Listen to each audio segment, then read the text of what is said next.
Hello friends, હવે આપણે જોશું નાના આંતરડા અને મોટા આંતરડા વચ્ચેનો તફાવત. ઓકે, તો શું કહી શકીએ એમાં? તો કે નાનું આંતરડું મોટા આંતરડા કરતાં કેવું હોય છે?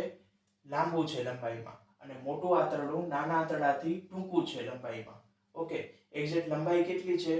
તો કે નાના આંતરડાની લંબાઈ છે 7.5 મીટર અને મોટા આંતરડાની લંબાઈ છે 1.5 મીટર. ઓકે, નાનું આંતરડું મોટા આંતરડાથી ઓછું છે પહોળાઈમાં. ઓકે, અને મોટું આંતરડું નાના આંતરડાથી વધુ છે પહોળાઈમાં.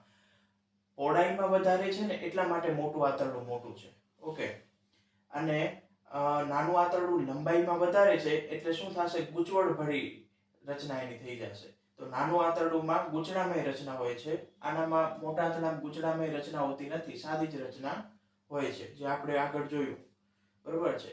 હવે નાના આંતરડામાં પચેલા ખોરાકમાંથી પોષક દ્રવ્યોનું રસાંકુર વડે શોષણ થાય છે.